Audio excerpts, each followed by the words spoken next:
Lions Rock Productions.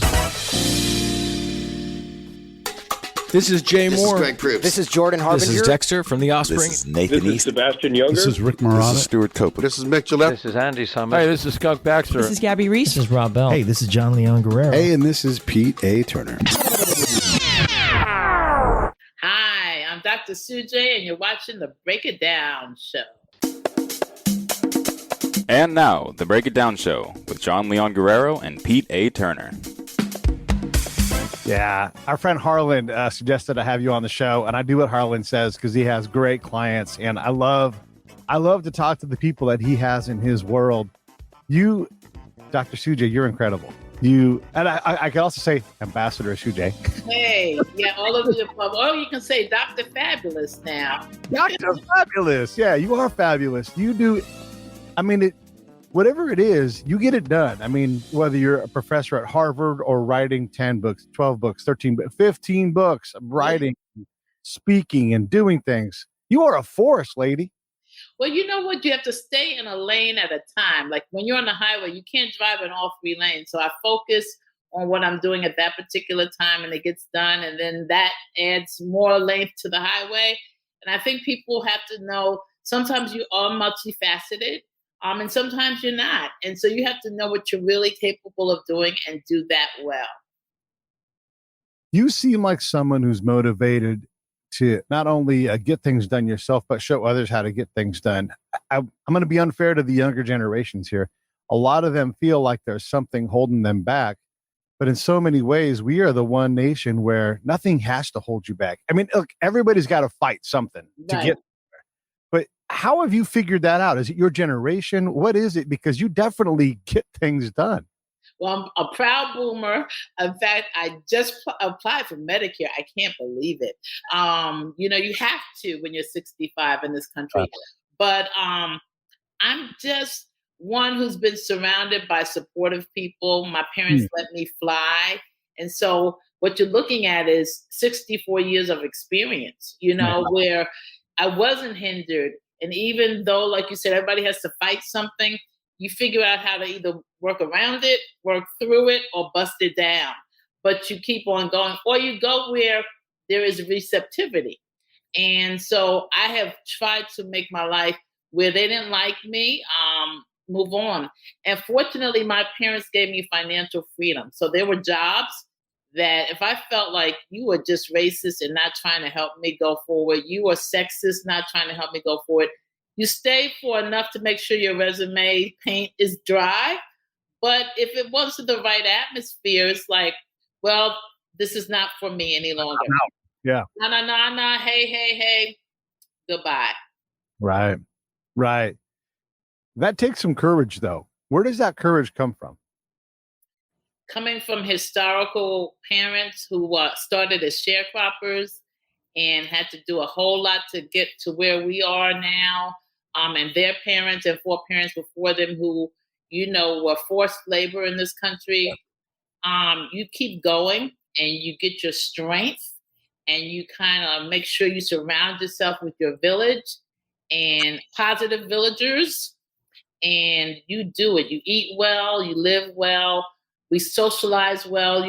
When we had parties, it was the whole family in the basement. The parents had their little thing going and the teenagers had our thing going, but everybody knew each other and it was clean fun. And I think that's what you have to do. You have to have a village that's supportive and that says, I'm cheering you on. You can't quit now. This is not the time. Stay a little longer, get those credentials.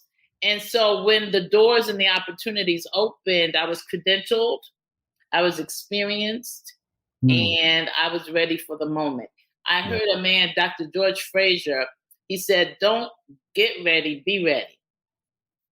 And I think that's really what you have to be ready when the opportunity knocks, because it's a very small window, a very short period of time, and you don't know if they'll come knocking again. So, even with this ambassadorship, I was the U.S. ambassador at large for international religious freedom. First female, first African-American, first faith leader in the role. And we all served at the pleasure of the president. So I had the fortune of serving for President Obama. But I had 8 years with President Clinton prior to that, and then government, you work hard. Nothing is given to you. I had 8 years with him.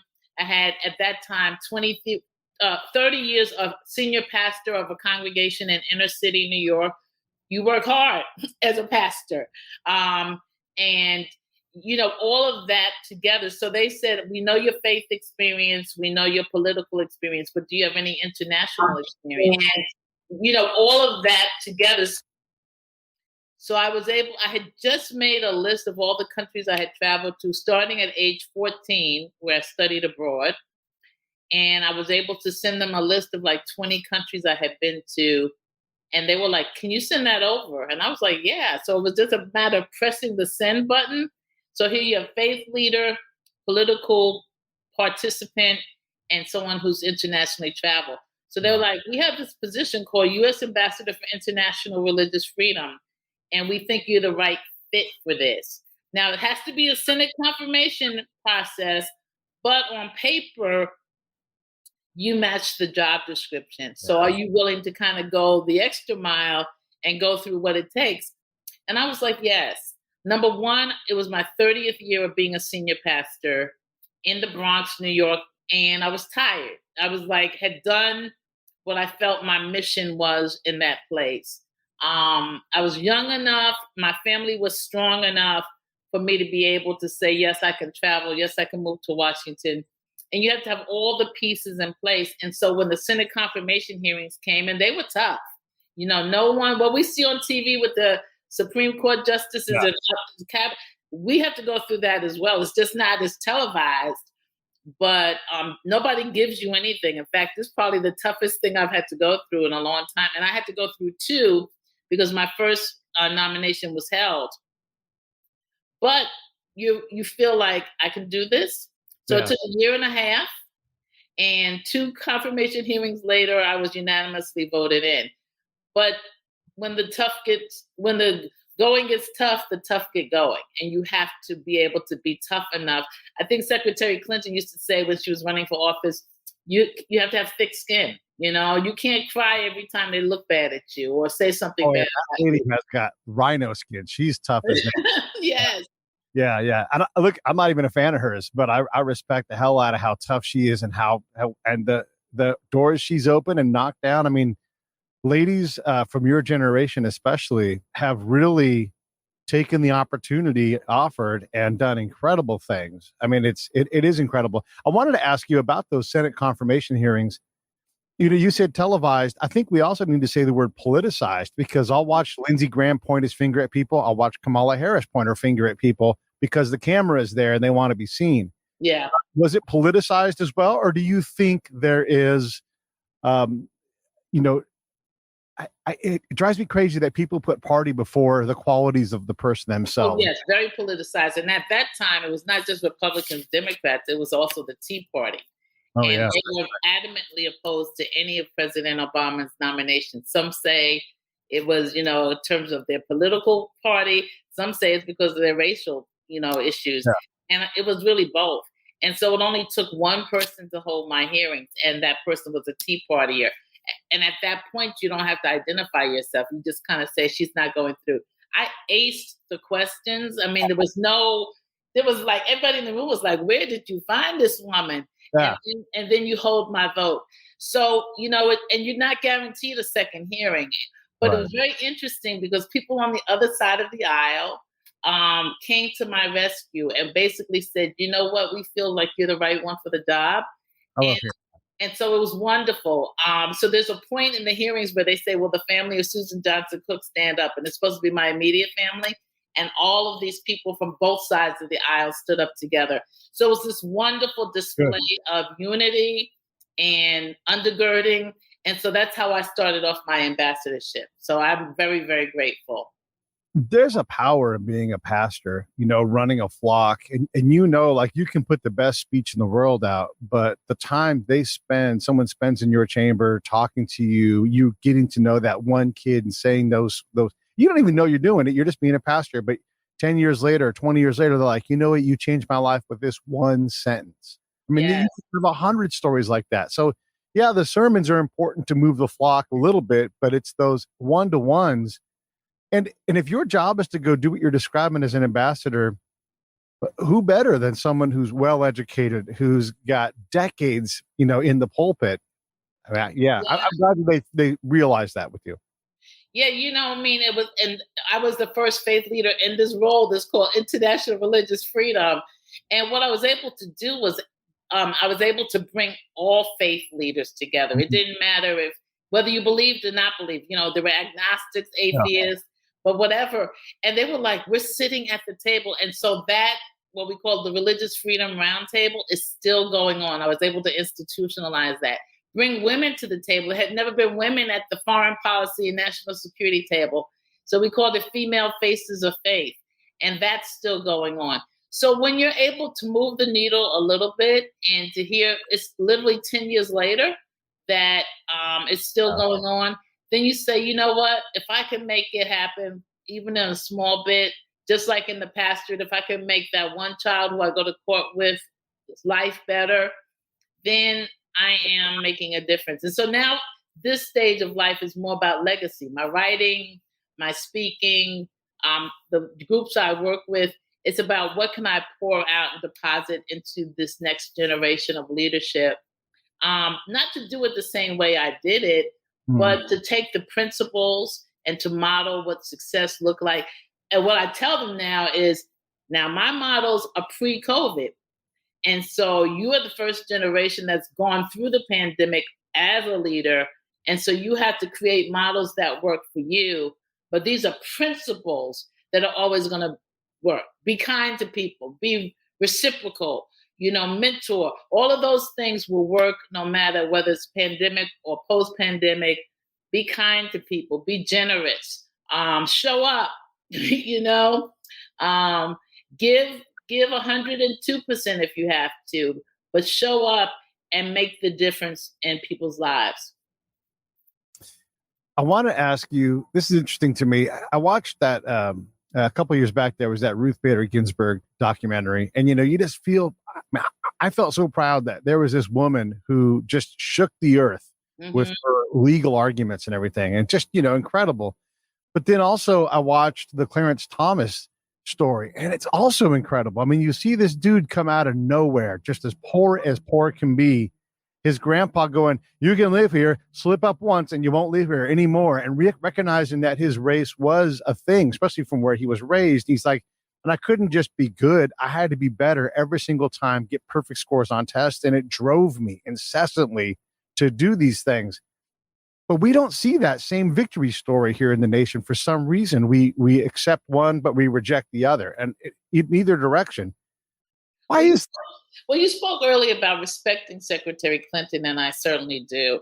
But before, I was a woman named, Shirley Chisholm. The first African-American woman in Congress. And you have to respect it. So each one paves the way for the next one. Whether their story is the American dream or accepted by Americans or not, or even not written in the history books, you have to give them credit. And so, everybody has their story, and it's the stories that shape America. My story is different than any other person. And if we don't get an opportunity to share our stories, which is why I write, which is why I do short films, then who knows that we existed. So a lot of times I think my story is like Hidden Figures, the movie that came out about the Black women who worked behind in NASA. So they're all, what's happening behind the scenes at ground zero. I just honored 5 women who were 911 operators on the day of ground zero. Wow. And they were the last voice that many of those who perished heard. They were given, tell my family these things. And they were never acknowledged. So I acknowledged them this year for the 20th anniversary. They're still working for 9/11. And they were so moved, but the community was moved because they were like, we never knew. And so I think for me, legacy is about sharing the stories that haven't been told, and we know the ones that have been, good and bad, but sharing the stories that have never been told and really honoring those, what I call the unsung sheroes and heroes. You've been around the world as an ambassador, as a student, and you've seen these things, and just you can recognize how incredible it is to have this sentinel 24 hours a day, 7 days a week waiting. You press these 3 numbers, and we will not only find you help, we will find you the best possible help that's available, whether it's police officer or fire, whatever it is, we're going to get help to you, and we're going to get it there fast. It is remarkable that we have that. And I know a lot of countries have that, but there are a whole lot of places where, look, I worked in Iraq, I worked in Afghanistan. One of the questions I would ask people when I was in town, and I got to go to town a lot, was, if there was trouble, who would you call? And there was never the police. There was never that sentinel that they could call and know that something was going to be there. If they were getting accosted in the street, they wouldn't expect to be rescued by anybody, right, on their village. And so we do have these remarkable things, and we do lose sight of them. I mean, we do. Who's the first responder if not a 9/11 person? 3 little buttons and 3 little digits, and help is on the way. Like you said, we're an incredible nation, and so what I try to do is lift up the places that we are incredible, and now we have to shine a light on the places where we haven't done so well. We're not doing so well, particularly around the race issue. I'm raising 2 African-American men. I've raised past 10. But every day is still a struggle. You wonder if you're going to get the call, So I did this video one time. I called it the talk, the prayer, the cry. We have a talk. When I was growing up, it was the birds and the bees. This is your body's going to change. And these are the things you have to watch at 12 or 13. Now the talk is, you guys are big guys. You're going into stores. You hang out with little white guys, and they're not going to get stopped. You can be. So you have to do these things. The prayer is every time they go in and out of their home, whether they're with me or not, I'm praying for them to come back alive. And the cry is, one day you will get the call. At least one day you'll get the call. And so every Black mother cries. And, you can't ignore that. You can't act like, God bless America. You have to say, God bless my sons and my family. And that happens every single day. Yeah, moms have a hard job. And what you're describing specifically is hard for young Black males. I did a series on prisons, and I called it the Prison Chronicles. And these were people that had committed significant crimes, murder. And they'd gotten out of jail. They'd been rehabilitated. But the thing you realize is that the system craves young Black men, and that penal system chews them up. And then we all look down on them for being part of that, for being the grist, whether or not they were a bad person or not. One of the guys I talked to, maybe you've heard of Shaka. He grew up in Detroit, and what he described was a combat zone, because that's my background. And he's talking about all these things, and I'm like, that's combat. Of course, you have PTSD from dealing with that. Of course, when you see danger everywhere you go, even if that danger isn't imminent and isn't present, if you only see danger, if he said that prison was an extension of his community, and that's not what I want. That's not what you want. I don't care what political party you're from. Nobody wants that reality to be a reality. And now that it's privatized, it's a big business. And that's so people are kind of praying PREY as I'm praying PRAY for our sons. So let me say thank you for your service. I didn't realize, when you said Iraq, I said, of course, he probably was there in the military, but I wasn't sure. But thank you for your service to our country. Well, the thing, too, about the privatization of penal colonies, and thank you for the acknowledgement of my service. The privatization thing is that is a reflection of what we want. We want people to be in jail beyond the government's capacity to do it. And I don't think the government does a great job of it either. But we crave people to be in jail. And this system absolutely feeds on people going through this process, whether or not they did the crime or not. We need, no DA goes out there and goes, we're shutting down courts because we've solved crime. That's another thing they run on. Right now, they're running on reform, which is causing more crime, which is going to cause the next guy to run on harder, lockdown. So we haven't got this figured out. No, not by any means. And so we're praying totally. I'm in Atlanta, where they're right now visiting my son, and I think there's 250,000 cases behind, on the DA's desk. So lots of prayer, and I'm really starting to deal with Black men and mental health, or Black community mental health, because a lot who are in our jails are because of mental health issues, misdiagnosed, undiagnosed, undetected. And so I've started reading a lot of Bryan Stevenson's work, who, has helped people who are on death row, not because they were supposed to be there, unwarranted. And so I'm really starting to read a lot of his work and starting to interview people who are dealing with the mental health in our community, because that's a big piece. If they made Pete president and really kind of king, because that's kind of what our president is nowadays, one of the first things I would do is I would put a stay on all executions, and any possible DNA evidence that's out there that might exonerate a person, especially on death row, would have to be processed immediately. Like I would, the first thing, because it just happens too many times. There's an active case right now with someone who was tried 3 times for the same crime, and there is someone other than his DNA under the victim's fingernails. Wow. And because of the legal system, the chicanery doesn't allow that test to happen. Believe that? I don't care what race you are. That's not what we do around here. Like, wait, we have this ability to confirm or deny this thing, even if it's inconclusive. Okay, you stay in jail. But that's not his DNA. So whose is it? Who actually did this crime? Yeah. The sad part is that is what we do. So there's no chance for reconciliation, resolution.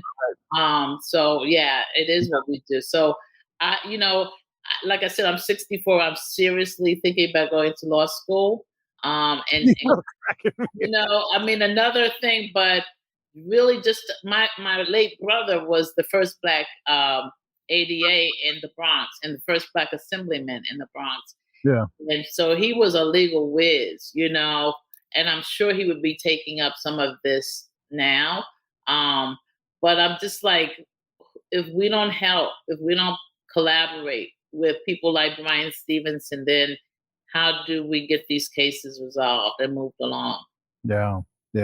Hey, let's talk about your books for a little bit, because again, haven't caught on. Dr. Sujay is a badass. And this is the newest one, book number 18. 18. 1-8, my fabulous 5th chapter. It's my turn now. And the number 17, which came out literally a month before, is Rhythms of Rest, 40 Devotions for Women on the Move. So these are the 2, both on Amazon.com or JudsonPress.com. And really, like I said, trying to inspire folks through my writing, trying to help. So if I had to say, my ministry is wellness and wealth, that we have to close this generational wealth gap, and we have to deal with the wellness of our communities. So for anybody who's looking right now, you can go and get more about Dr. Sujay Johnson Cook, and it's just DRS or Dr. Sujay, drsujay.live. You can do that. The links for the books, I'll be rotating them across the screen. If you're on the podcast side and you're listening, look in the show notes, you'll see them there. The thing with these books is you've written 18 of them, and you just put out 2 books in a month. What in the heck is going on here? 2 books in a month, not normal. So let me start with Rhythms of Rest. So it's 40 Devotions for Women on the Move. Every year I do a wellness retreat. We call it Selah by the Sea. Selah is a biblical word that means pause. And I took 40 women away the year before COVID, and a woman who is an executive editor at Our Daily Bread came and said, why don't we put what they're experiencing in a book? So I have 40 contributing authors, some of them very first time being in print, and they are so excited. So this is a compilation of how you chill out. How do you get by the water and not take your computer and your cell phone? How do you really forge sisterhood with friends who are like you, busy all the time, but we're getting 4 days. We've invested 4 days in ourselves to rest. How do we do that? So this is on Our Daily Bread, and they're a wonderful publisher, and I'm so excited about all the women in this book and all those who contributed to the book. So I'm the big author, but there are 40 other authors who I want you to get this, and it's out hot on the press. Now, my fabulous 5th chapter is all me. It's about what do we do after the caregiving? Family, children, many of us are the sandwich generation, the boomers. The 5th chapter is anyone who's over 50. You could be 51 or 61 or 71 or more. It's what do we do? Do we dry up like a raisin, or do we have that life more abundantly? So I say, may the rest of your life be the best and the most blessed of your life. Yeah, that's great. And I love you're trying to show us how to balance these things out, resting, but also recognizing this 5th chapter. I think it's fair to say that the moms out there dedicate so much attention to their significant other, the house, like the household, and then also kids that look, there's just no time left for mama, and then when the kids leave, there's a lot less household to manage. There's no more kids to manage in a lot of cases. How do you help moms find that relevance to make it okay for them to care for themselves, to do some of those things?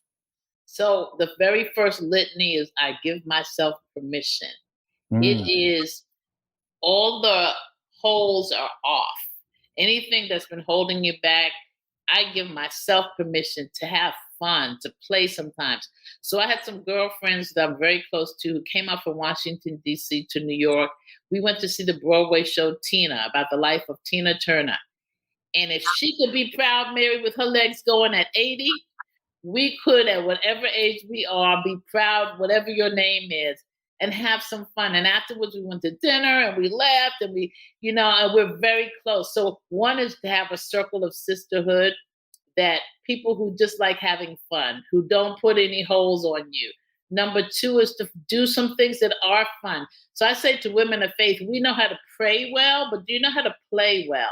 PLAY. Do you just take some fun? So what we do on these Selah retreats, and we're having it June 20th to the 23rd next year, is we have 4 days, and we ask you to disconnect from all technology and connect with nature, with the spirit. Watch the waves dance, I call it. Just enjoy seeing nature play with itself.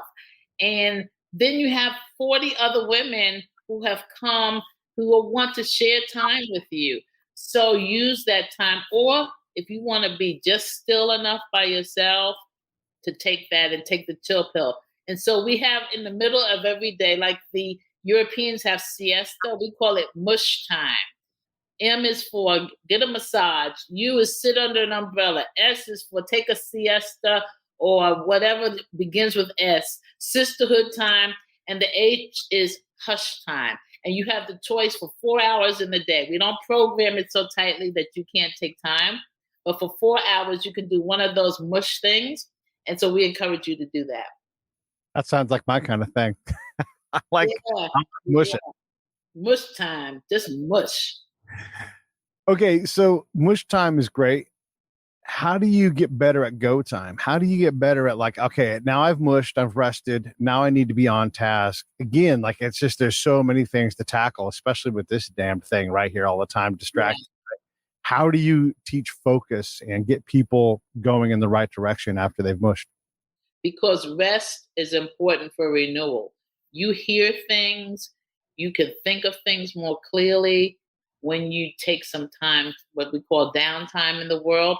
So I have developed these principles that we teach. So it's called the de-smog principles. Smog is when haze and fog all come together and you really can't see. If you're driving and it's a smoggy day, you can't see anything. No matter what you put, windshield wipers, you can't see. So the de-smog principles are, you have to, if you're going to be successful, digitize, energize, strategize, monetize, organize, globalize, and you got to glamorize. So I put 2 G's on there. So it's about when is it time for you? And when you rest, you're able to hear some things. You're able to see what I can take off my plate, what I can consolidate, with whom can I collaborate. And you're able to hear yourself and really think your thoughts. And so I had like 5 businesses going. So I've learned to like my charisma speakers is now the events planner for my retreat. Rather than having a retreat, a speakers bureau, 3 other things. Where can I collaborate, get partners? Where can I consolidate? And so I've learned the word recreation really means recreation. For you to stop long enough so the creator can pour back into you that which you have poured out to others. Vacation means vacate the premises. I'm against staycations. I don't care how broke you are. Find 2 nickels and rub them together. So we take them intentionally. We call it Sailor by the Sea. We go to Florida to a resort where you've invested to be 5 stars. We don't do this as a Motel 6. And so for these 4 days, pamper yourself, eat well, sleep well, hang out well. If you don't want to go to bed, don't go to bed. If you want to sleep in, sleep in. But vacate your normal habitat, because if you don't, you will do the things you'll start thinking, okay, I got to check my phone. I've got to deal with the person in the next room, and they'll come to you, mom. Well, if your phone's not on and you're not around and your computer's not on, guess what? They'll have to deal with it till you get back. So that's how you teach people. And we have experts, of course. We have mental health experts. We have physical doctors that are there for internal medicine. And then we have beauty glamour people who are like as beautiful as you want to feel.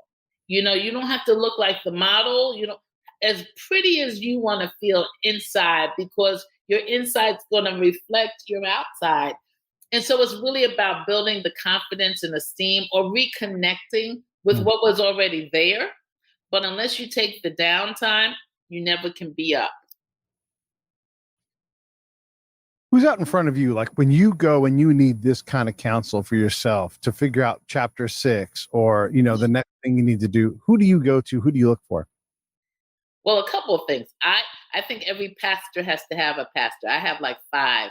Because I'm getting older, some of them are gone now, but the ones who are there to give me that wisdom. So I call them Dad. I call them, I have Dad Vaughn. I have Bishop Bryant, people who were my pastors at times in my life. When I was a pastor, I go to them. And because I was one of the first women in ministry, most of them are men. And so then I have to find my sister of villagers. So I have 2 places where I live in the summer. It's called Sag Harbor. It's by the beach. I need water to look at it, to swim in it, to be on it. If I'm near water, so all my houses historically have been either a block away from the beach or overlooking some water. So where I live in the summer is a place called Sag Harbor. I have a village of women who are summer women.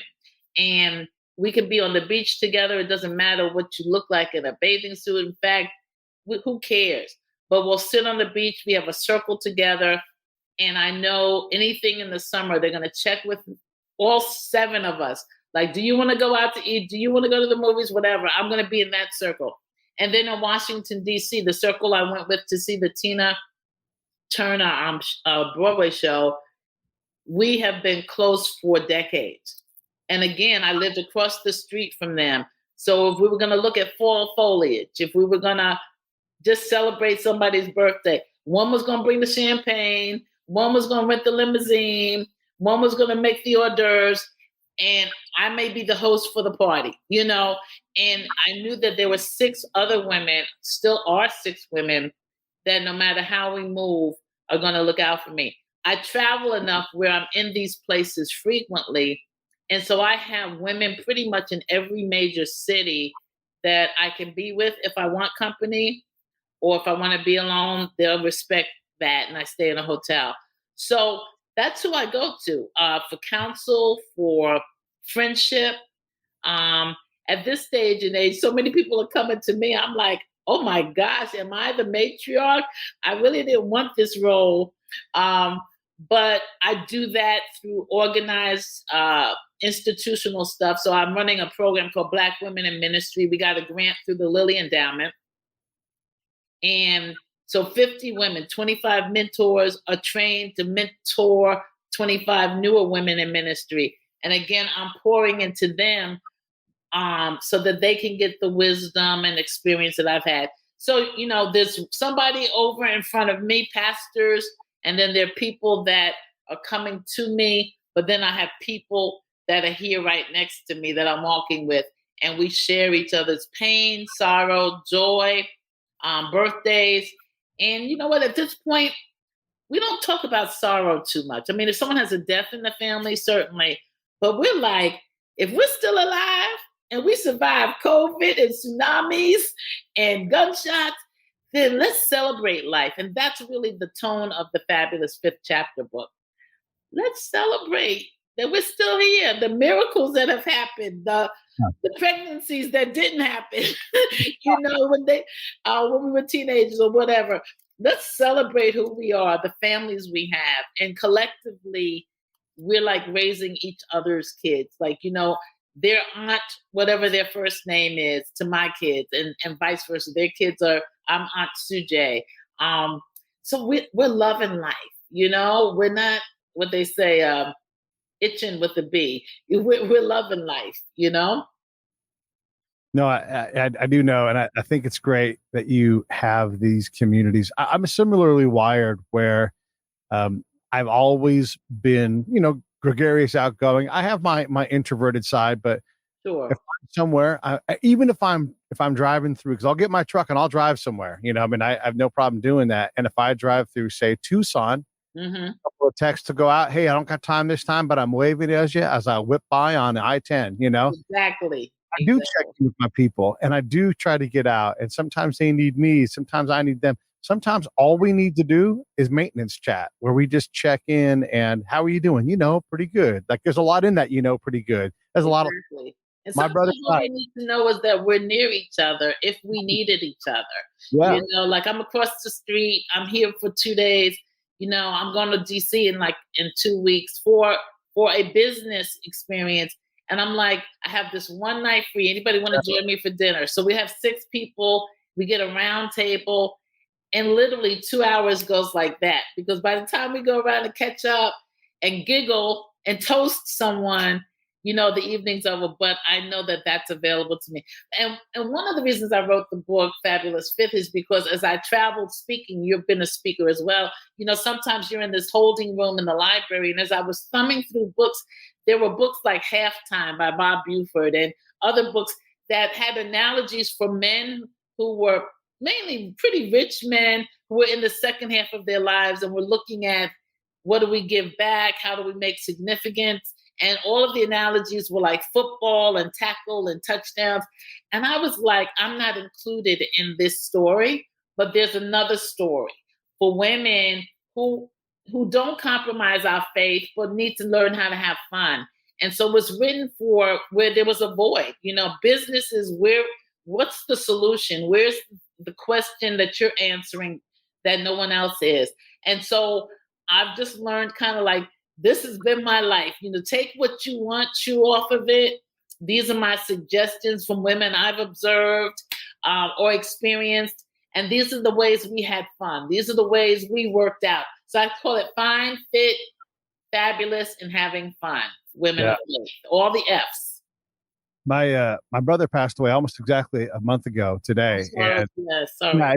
It's a horrible tragedy, right? But here's this whole, I like to write a lot. And the most recent thing I wrote, the first paragraph was just the word life. And that's a whole paragraph because life is a lot, and it does fill up a whole paragraph sometimes. Yes. So in that time while we've been grieving, which is a lot, and closing down his life, I also found my my birth father instead of my adopted father, my birth father. And then I found new siblings, and then we're all off the races. So you have these concurrent, and I'm calling it the joy process instead of the grieving process. Yes. Very similar experiences. Your emotions are careening around, and there's even some anger in there because, there is this, look, I'm not mad about this at all, but in there are the emotions, and it was the 60s, and my birth father's like, I can't do it. I got to go. Right. And so there's some stuff to deal with there, but we don't talk about joy as a process or going through these things and understanding how to navigate it. Sure, we might know about grief, but what are your thoughts on the joy process?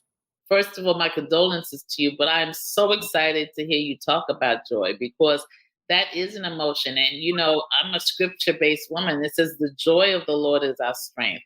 And you have to, and it says weeping may endure for the night, but joy comes in the morning. And you have to find those places of light, of mourning, morning, even though you're mourning, mourning, you have to find those places in life. It's not just surrounding a death. It can just be anything in life. You have to find the joy spot. And you will find physiologically that your body changes, that those, I think it's called endorphins kick in, whether you're exercising or you're experiencing joy, your body responds to that. And so you have to do that. So I am so glad that you are finding joy in the midst of it. Again, my condolences. My brother, I only had one sibling, passed at age 57. And we had to find moments of joy in a very painful time, and continue to do that. So it's going to be lifelong because you're going to miss him for the rest of your life. But what's good about what's happening? And so finding the new siblings, finding the new family, I think that's just a wonderful thing. And how are they responding? Are they like they're as joyful as you? We're measuring everything a little bit because we're all going to get together basically next week. So there's 2 of my 3 siblings, are able to really kind of interact. The other one I'm just going to meet next week, and he knows of the new discovery and everything. And then I think my father and I will probably get lunch or something next week too. Mm-hmm. But yeah, that part has been great. The other thing I wanted to talk about too, because it's part of this whole thing, is all the people that say, hey, I want to make sure that I'm here, or what can I do? And it's okay. I'm telling the audience, less than you, but I know you'll amplify this. It's okay to say, here's exactly where I need your help. Like right now below, there's a link from my brother's family to financially help them bridge this gap, and because they're never going to get my brother Erik back. He's never going to be able to make them, a good salary again. So we've got to try to get them through where we're at. That's a big thing. The other thing is simply calling these people.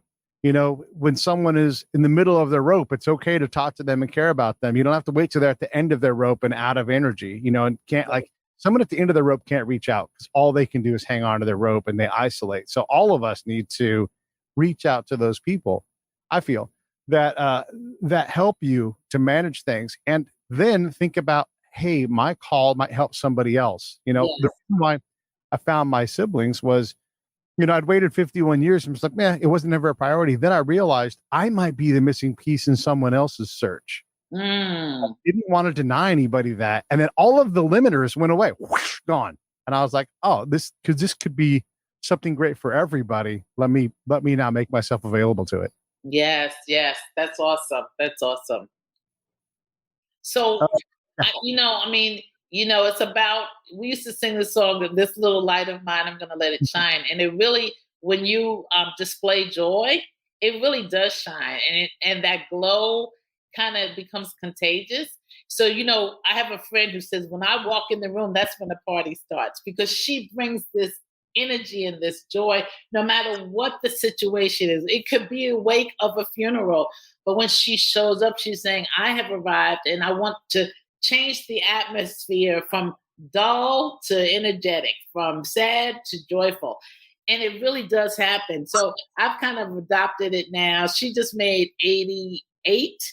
And so I kind of say, when I show up, that's when the party begins. And I have friends. One of the reasons my website is drsujay.live is because I'm live and in living color. And I want you to know I'm live and alive. And that's, I could have chosen .com and .org and all the normal ones, but I said, no, .live. That's me.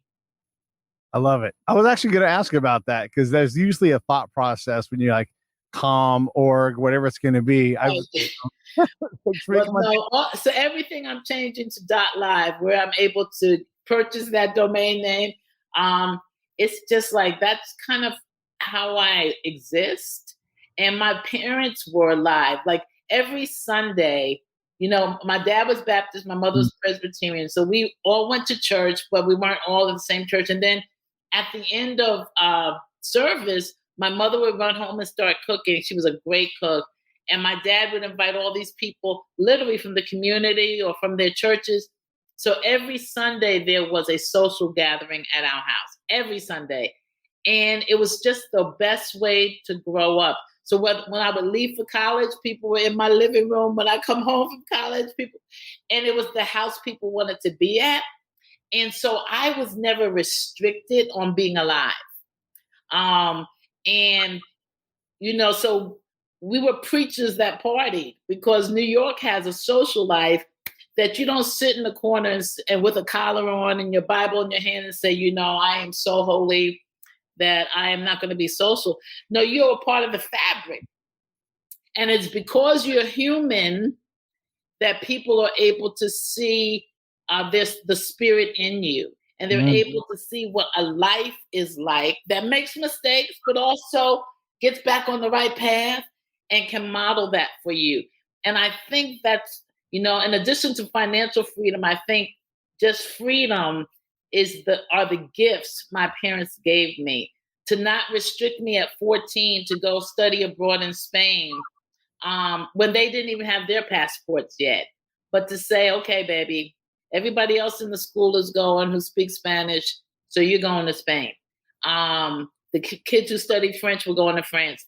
And to not, if they put me in this environment, to not limit me, because if you're the only one who doesn't go, then that's a discrimination against yourself.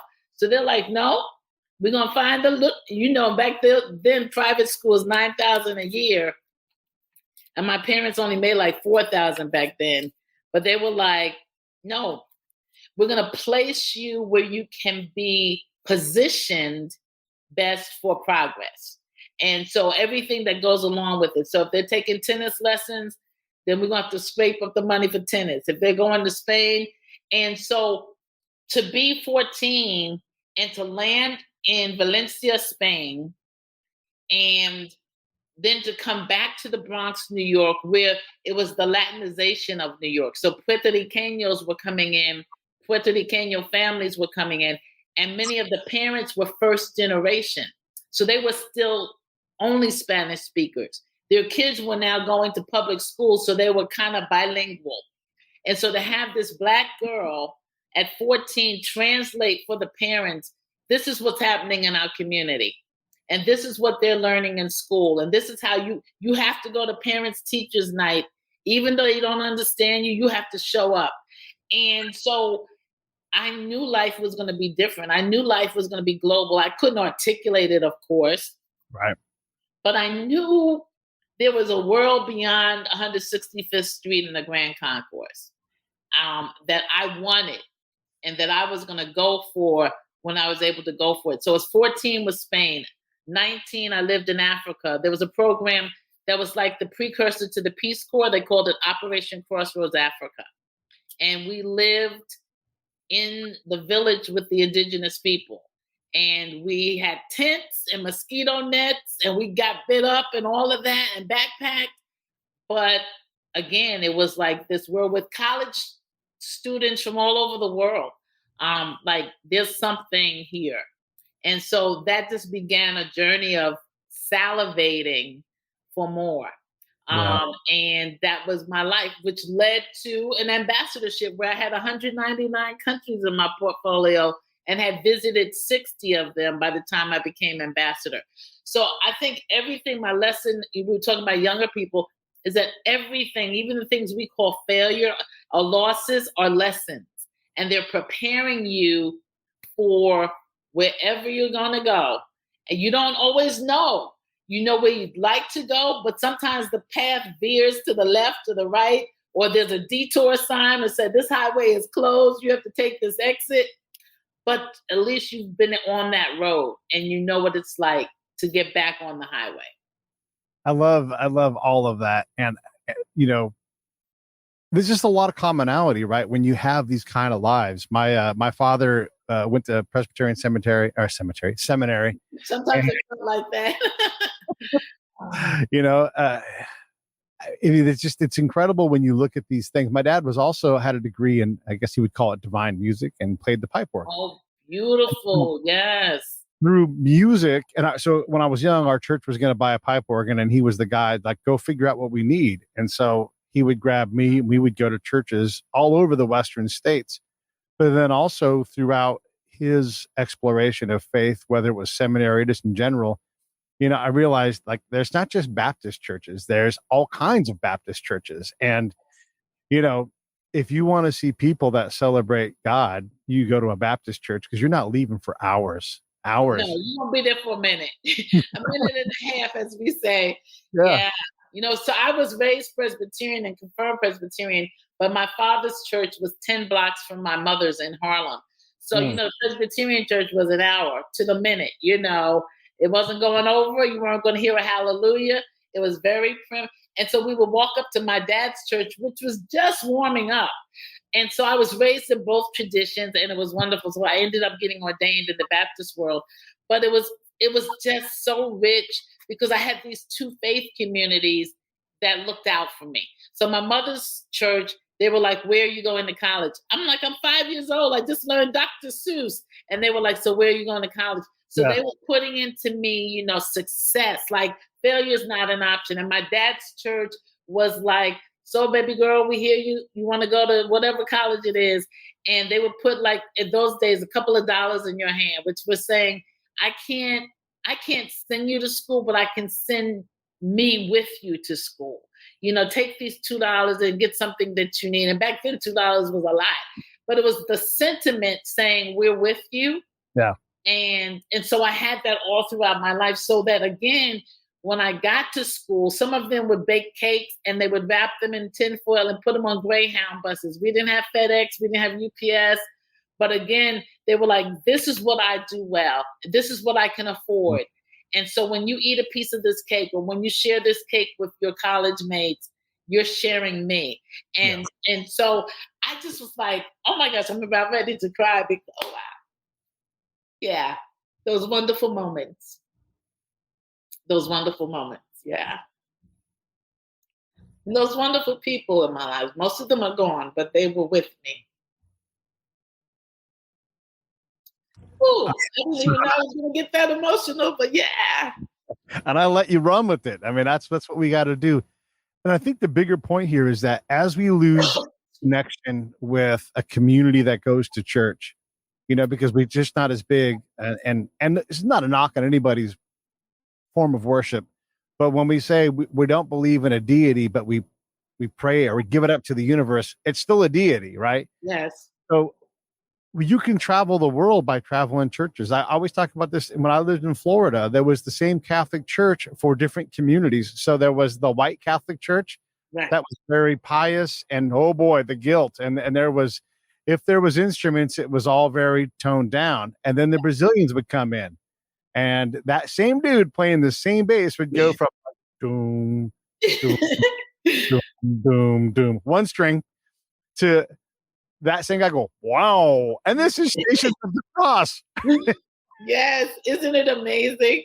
You would have the Hispanic folks that come in, and it was completely different. So like, if you want to understand tolerance, pizza tests, go to churches. You can take it. Look, you don't have to be religious to go watch people. And then you ever want to feel great?